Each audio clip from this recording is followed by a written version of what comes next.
ஃபோனை பார்க்க விடுறானே இல்லையே, அவ்வளவு தொல்லையாக இருக்குது. அடித்ததுக்கு காரணம் வீடியோன்னு மிக வைரலாக இந்த டைமில் ஷேர் ஆகிட்டு இருக்குது. காரணம் அதுவும் யார், வீல் சேரில் இருக்கிற ஒரு குழந்தை, சின்ன குழந்தை, 8 வயசு குழந்தை, கை கால் இல்லாத குழந்தை. அடித்ததுக்கு காரணம் வேற ஒன்றும் இல்லை, மேடமுக்கு ஃபோன் பார்க்க விடலையாம். ஃபோன் பார்க்க விடாததால் தொல்லை தாங்க முடியாமல் ஃபோனை தூக்கி ஒரு பக்கத்தில் வீசி எரிஞ்சிட்டு எழும்பி போய் அவசரமாக கன்னத்தில் ஒரு அடி. இந்த அடிக்கிற சவுண்டை கேளுங்க.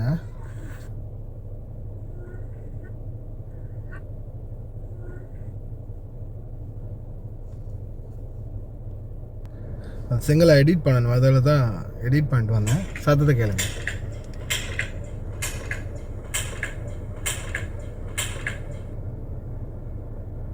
கன்னத்தில் அரைஞ்ச சத்தம் தான் அது.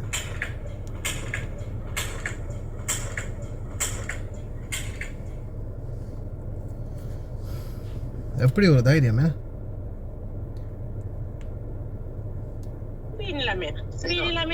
වීඩියෝ කරේ මේක පිලිපීන් ළමයා. පිලිපීන් ළමයා කියලා තියෙනවා මෙයාට ඔය ෆෝන් එක මැඩම් අරන් දීලා සල්ලි වලට දවස් 4යි. அடித்தது யார் தெரியுமா? பிலிப்பீனி. அடித்தது வந்து வீடியோ எடுத்தது வந்து பிலிப்பீனி, அடித்தது இலங்கை பணிப்பெண். இது கதைக்கிறது யார் தெரியுமா? இவங்களை அந்த பெண்ணை கொண்டு போய் அந்த வீட்டில் விட்ட ஏஜென்ட்டு. அந்த ஃபோன் யார் எடுத்து கொடுத்தாங்கன்னு தெரியுமா? அந்த குழந்தையுடைய மாமா. அந்த குழந்தையுடைய அம்மா தான் ஃபோன் எடுத்தே கொடுத்தது. அந்த மாமா எடுத்து கொடுத்த ஃபோனை பார்க்க விடலைன்னு தான் இப்போ இவங்க வந்து அடித்தது. மேடம் கிஃப்ட் எடுத்து கொடுத்த ஃபோன். පිලිපීන් ළමයා හැමදාම කියලා තියෙනවා ළමයාට ගහන්න එපා කියලා ඇහුවේ නෑ. ඇහුවේ නැති නිසා තමයි පිලිපීන් කෙල්ල වීඩියෝ කරලා ඕක මැඩම්ට දුන්නේ, මට නෙමෙයි. මැඩම්ට දුන්නාම මැඩම් මොනවද කරේ? ඕක මැඩම් මට එව්වා. වීඩියෝ එක මට එවලා මැඩම් කිව්වා, ඇඬුවා මැඩම් නාති බලපන් මගේ ළමයාට ගහනවා, මම මේක බාබා දැක්කොත් මෙයාව මරයි. பிலிப்பீன் எடுத்து வீடியோ வந்து மேடமுக்கு கொடுத்து, மேடம் வந்து அதை உடனே என்ன பண்ணியிருக்காங்க, ஏஜென்ட்டுக்கு அனுப்பியிருக்கிறாங்க. ஏஜென்ட்டில் இந்த பாருங்கள், இப்படி என் குழந்தைய வந்து இந்த மாதிரி அடிக்கிறா, இந்த வீடியோ பாபா மட்டும் பார்த்தாரு, இவ சோழி முடிஞ்சிடும். රෑ මට කිව්වේ මේ ඕක රෑ 8:00 9:00 මම රෑ යන්න බෑනේ වෆරා. උදේ පාන්දර නිශාන්ත කියන මේ හවාලියකේ මල්ලි කෙනෙක්, මං ඒ මල්ලිව අරගෙන මං 5:00 මෙතනින් ගියා හවාලියකින් කොහෙද වපර වලට. ගියාට පස්සේ බාබා මට කිව්වා එන්න එපා පොඩ්ඩක් හිටා, මං එන මම වපර එකේ ගේ ළඟට ගිහලා 10යි කාල වෙනකම් වපර එකට වෙලා හිටියා. වෙලොල් කොටුවක් ගාවටලා මේ බාබා කියන ඕම හිටපන් මං එනකම්. මොකද මං දන්නවා බාබාට මේක ගිහින්. ඔය දන්නවද මගේ ඉස්සරහා මං ගිහින් බේරගෙන මේ ළමයා ඇවිල්ලා එම්බසි කෙලින්ම ජානක සර් ඉන්නකොට ඒ සර් ගාවට තමයි අරන් ගිහින්. දන්නවද? ගිහිල්ලා ඒ ප්‍රශ්නෙට විසඳලා මෙච්චර දෙයක් කළා තනස් පිල්ල එකක් අරගෙන අකාමත් ගහලා ඉවරුනාට පස්සේ මේකේ පෙල්ල ගියා මිනිහෙක් එක්ක. දැන් ලංකාවේ ඉන්නේ කටාරෙකෙත් ගිහිල්ලා ගෙදරින් පැනලා ඔක්කොම කරලා ඉවරුනාට පස්සේ පැනලා ගියා. ගිහිල්ලා මාසයක්වත් ඉන්න හම්බුන්නේ නැහැ. පොලිසියෙන් අල්ලලා යවුවා පිංගල් ජෙල් ලංකාවට.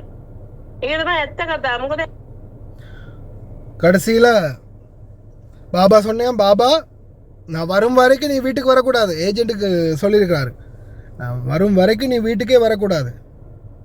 அப்புறமா கடைசியாக இவங்க காப்பாற்ற போகும்போது பாபா ஒரு அடி அடித்தாராம். அடிச்சிருக்கா. அதுக்கப்புறமா இவங்க பிடிச்சி இழுக்கும்போது இவங்களுக்கும் பட்டுச்சின்னு சொன்னாங்க. அப்போது அதுக்கப்புறமா ஏஜென்ட்டு கூட்டிகிட்டு போய் எம்பசி மூலமாக பேசி ரிலீஸ் எடுத்து வேறொரு வீட்டுக்கு போட்ட பிறகு எவனோ ஒருத்தனோட வெளியே தப்பி போயிட்டாங்களாம். அக்காமை இல்லாமல் பாஞ்சு போய் அதுக்கப்புறமா இங்கேருந்து பிடிப்பட்டு நாட்டுக்கு போய் திருப்பி எங்கேயோ கட்டாருக்கலாம் போய் திருப்பியும் அங்கேயும் பாஞ்சு அங்கேயும் பிடிப்பட்டு இப்போ நாட்டில் இருக்கிறாங்களாம். இந்த மாதிரி பண்ணுறவங்களுக்கு நிலைமை இதுதான். நம்ம வந்திருக்கிறோம் எதுக்காக? குழந்தைய பார்த்துக்கிறதுக்காக. அதுக்கு தான் நம்மளுக்கு சம்பளம் கொடுக்குறாங்க. அப்படி இருந்தும் அதுவும் அந்த மாமாவே வாங்கி கொடுத்த ஃபோனை பார்க்க விடலைன்னு அடித்தது வாய் பேசக்கூடிய உண்மைக்குமே டார்ச்சர் பண்ணக்கூடிய ஒரு குழந்தையாக இருந்தால் பரவாயில்ல. கை கால் ஏலாத, வழங்காத, பேச்சு வராத, ஊனமுற்ற ஒரு குழந்தை. இதில் என்னன்னா பாருங்க,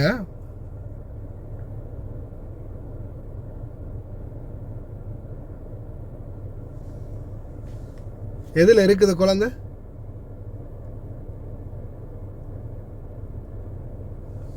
வீல் சேரில். இது வந்து அந்த இது இல்லை, பேபி ட்ரோலி இல்லை, இது வந்து wheelchair, electric wheel chair.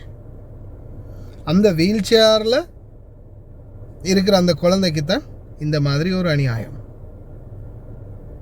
அதுவும் மேடத்துக்கு தாங்க முடியலை. அவங்களால ஃபோனை பார்த்துக்கிட்டு இருக்கும்போது டிஸ்டர்ப் பண்ணால் அவங்களால அதை ஏற்றுக்க முடியலை. ஏன்னா அந்த குழந்தை வந்து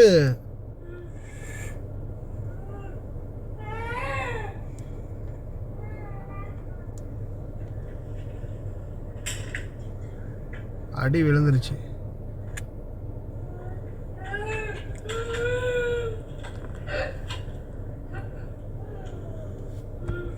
அந்த சத்தம், அந்த அந்த அணுங்க அந்த அந்த குழந்தை வந்து அந்த முணுங்கல் சத்தம், அது அவங்களுக்கு டிஸ்டர்பன்ஸ். அது டிஸ்டர்பன்ஸ் அறிக்கைன்னா அது தொல்லை தாங்க முடியலை மேடத்துக்கு. அதோடு தான் எழும்பிட்டு போய் சத்துன்னு அரைகிறாங்க மூஞ்சில். ஆனால் உசுரோடு போனது பெரிய விஷயம். அது இந்த ஏஜெண்ட்டுக்கு நன்றி சொல்லணும். அவங்க உடனே போய் காப்பாற்றி ஏதோ ஒரு வழியில் வெளியில் எடுத்துட்டாங்க. இல்லைன்னு வைங்க, ஏஜெண்ட்டும் போகாமல் அந்த இடத்துல அவங்க இருந்தா வீடியோ பார்க்க அப்படி ஒரு தாய் தந்தையா நீங்கள் யோசிச்சு பாருங்கள். உங்களுடைய குழந்தைக்கு இந்த மாதிரி உங்கள் வீட்டில் வேலை பார்க்குறவங்க அடித்தா ஏற்றுக்குவீங்களா? அதுவும் நோய்வாய்ப்பட்ட ஒரு குழந்தை, ஒரு ஊனமுற்ற ஒரு குழந்தை. அடித்தா உதச்சா வாயால் சொல்லக்கூட தெரியாத குழந்தை. இன்னும் எத்தனை பேர் இந்த மாதிரி சேட்டை பண்ணுறீங்கன்னு தெரியலை. அதே மாதிரி இந்த மாதிரி பண்ணி நீங்கள் பிடிபட்டு ஒரு வேளை ஏஜென்ட்டோ யாருமே வரலை, உங்கள் ஃபோனையும் எடுத்துட்டாங்க அப்படின்ற பட்சத்தில் சோழி முடிஞ்சது. இந்த பாலைவனத்திலேயோ எந்த வீட்டு தோட்டத்திலேயோ தெரியலை. ஆனால் அதே மாதிரி தான் சிலர் வந்து அழுகுறாங்க, புலம்புறாங்க, ரூமில் அடைச்சி வச்சுட்டாங்க, என்னை அடிக்கிறாங்க, என்னை உதைக்கிறாங்க, துன்புறுத்துகிறாங்க. ஒரு பக்கம் தொழிலாளர் பக்கம் நாம் பார்க்க வேண்டியது. இன்னொரு பக்கம் யோசிச்சு பாருங்கள், இந்த மாதிரி நிலைமை, இந்த மாதிரி செயல்பாடுகள் யாராவது ஒரு பணிப்பெண் பண்ணியிருந்தா அவங்களுக்கு இந்த மாதிரி துன்புறுத்தல் நடக்கும்போது ஆதாரபூர்வமாக இருந்துச்சுன்னா என்ன பண்ண முடியும்? ஆனால் அடுத்தது இதை வந்து இதே வீடியோவை அந்த பாபா போலீஸில் போய் போட்டு காட்டினா, குழந்தைகளுக்கு இந்த மாதிரி, அதுவும் ஊனமுற்ற குழந்தை, ஸ்பெஷல் சைல்டு, என்ன மாதிரியான சட்டம் தெரியுமா? இன்றைக்கி நிறைய பேர் குழந்தைகளுக்கு கெட்ட வார்த்தை பழக்கி கொடுக்குறீங்க. சிலர் வந்து குழந்தைகளை அடிக்கிறீங்க. ஒரு சிலர் குழந்தைகளை வச்சு டிக்டாக் போடுறீங்க. ஒரு சிலர் வந்து குழந்தைகள் தூங்குறதுக்காக வரும்போது தள்ளி விடுறதுன நிறைய வீடியோக்கள் எனக்கு ஷேர் பண்ணியிருந்தாங்க. சிலதுக்கெல்லாம் நம்ம போட்டுக்கிறோம், சிலதுகளை போட்டும் பிரயோஜனம் இல்லை அப்படின்றது அவங்களுடைய ப்ரொஃபைல்களை பார்க்கும்போதே சில நேரங்களில் தெரியும். ஏன்னா இதெல்லாம் திருந்துற கூட்டம் இல்லை அப்படின்னு. ஏன்னா அவங்களுக்கு இந்த வெளிநாடுகள் சிலருக்கு வந்த பிறகு இதை கண்ட உடனே இதுதான் உலகம், எல்லாமே இதுதான், இது இருந்தால் போதும், வேறு எதுவும் தேவையில்லை, இது இருந்தால் நான் தான் ராஜா, நான் தான் மந்திரி, எனக்குத்தான் சொர்க்கம், நானே சொர்க்கவாதி. சிலருடைய டைப்பிக்கல் இன்னைக்கு அப்படித்தான் இருக்குது. சிலருடைய டைப் ஆஃப் வியூ வந்து அப்படித்தான் இருக்குது. இந்த ஸ்மார்ட் ஃபோன் ஒன்று, டச் ஃபோன் ஒன்று கையில் இருந்தால் அவங்க நினச்சிக்கிட்டாங்க சரி நம்ம சொர்க்கத்துக்கு வந்துட்டோம் அப்படின்னு.